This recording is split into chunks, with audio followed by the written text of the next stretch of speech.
So I've been messing around here with making some coffee stained papers, and I came up with some ideas for designs, and this is what I'm going to show you today of how I did this. And these can be done in different colors. I'm making some small little notepads that look like little purses, and so that's what these pages are going to go into. They're already folded, so aren't they cute? Okay, so the black is a acrylic water. I was doing a project and I saved the water to try and use it for splatters, and that's what I came up with. So the rest is coffee, and it's really simple to do. So I'm going to show you how I did that and what I used. Here's one of my little papers we're going to start with. These are plastic that I use for my baking. The little fondant, I use them to make fondant flowers. And I tried using the metal, and metal doesn't work on this. So I tried it with the plastic, and it did work. So I really like the way that came out. All I'm doing is using some cheap coffee, instant coffee, and I put it in a pan, and it's kind of dark, so you can do whatever shade. If you like lighter or darker, just use more coffee. If you want it lighter, just add more water.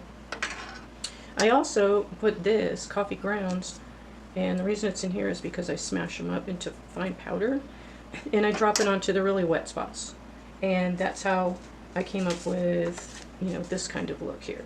I just put the wet coffee into the wet spots. Okay, so now I got my paper, and all I'm going to do is dip this into the coffee. See, kind of shake it off a little bit and just press it and hold it.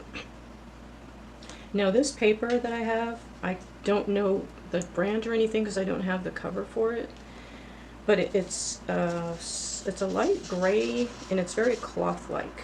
So it's not like copy paper. It's got a different soft texture, and it rips really nice and gives you a little bit of frayed edges. So that's why I'm using this, because the coffee and the dyeing, it just absorbs right into it, like more like a cloth. Okay, so then I have a couple of sizes of these. Oops. And it's going to be messy, and it's supposed to be. You don't want it perfect. And you can usually stamp it a couple of times before you have to refill it. And I just think it looks really pretty. And here we have a little one. Let's see. Oh, try the little one. Just use your imagination. The possibilities are endless with how you can do these cute little papers for your little journals or notepads. Sorry for my voice. I've had COVID all week, so I'm still trying to get over the coughing and the runny nose. Then I just do like some splatters. Do whatever you want. And it does soak through the back, some of it. I'm going to take this and do some little, just smush it down, and it'll come out in some fine powder, and it melts. And when it's all dry, you just dust it off. It comes right off. And then the paint colors, you can use any color. You can also use watercolors. This was an acrylic paint, and I thought, before I dump the water, maybe I should try something and see if it works. Since I'm doing a tea coffee dye projects this week, I thought I would try it, and I really like the result. So the whole sheet is not dyed. I'm going to leave some white, because this particular paper just turns all brown. It didn't really leave the design on it. That's on a copy paper, you get a prettier design, but for this this. It just didn't work. So what I'm going to do is show you how I did this. And it looks like trees. I think it looks cool. They look like little trees. And this was really easy. You just take your paper, hold it over the coffee, and just kind of drip onto both sides. Kind of let it drip down, because the pages are going to be up and down like that. So it's kind of like a little forest of trees. Make sure you have a lot of paper towels or napkins. See, it's pretty neat. And then on the back, we'll just run a few lines down there too. And there's all sorts of different papers, so experiment with what you have and just see how the paper reacts to your coffee. Yeah. And what I'm going to do is lay these out onto a pan. Now I do not recommend putting your oven on and leaving it on and putting the paper inside the oven. That's a fire hazard. Don't do it. Just don't. You don't have to do that, because I put my oven on 150 is the lowest it would go, and it's gas. So I let it get hot and then I turned it off. And it got very hot for paper. So I put the papers on the pan, or you can use a rack like this also, and just lay them on top of the rack. That way the heat gets underneath through the ventilation area there, and they dry quicker. So I put them in the oven off, while it was off and really hot, for 10 minutes, and they were already dry. You don't have to watch them.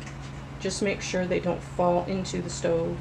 Even though there's no flame or electric filaments to start a fire, it's still not a good idea to drop it into the stove. So that's how I dry them really quick, or you can just leave them set out overnight and they dry really fast, because they're not soaked. They're just randomly wet. So that's how you do that. And you can use any colors, and it's lots of fun. Just experiment and see what you can come up with. I'll do one more, and that's the coffee cup stain one is really kind of cute. I like that a lot. And simply just take a coffee cup bottom, put it in your coffee solution, and set it down. Make sure you have a napkin underneath. That helps to absorb the excess that's might be coming off the sides. That's how I did it. But it'll always be different, and no two will be the same. So they're little works of art for your little journals and notepads. So yeah, it's really quite easy. It doesn't take much time at all. And you can just go over and do however many you want. And just press down, and this particular paper is very absorbent, so it makes the nice lines. Okay. So we have a little bit of puddles here, so I'm going to take some more of the coffee and just kind of drop it into these puddles here. You can also try salt. I did salt on one and it came out kind of neat. That's my kitty wanting outside. Ooh, I like this one. So yeah, that's real pretty. Okay, so that's what we're going to do, and now we're going to let them dry. And when the journal is finished, I will show you how I made it and how it turned out. Thank you.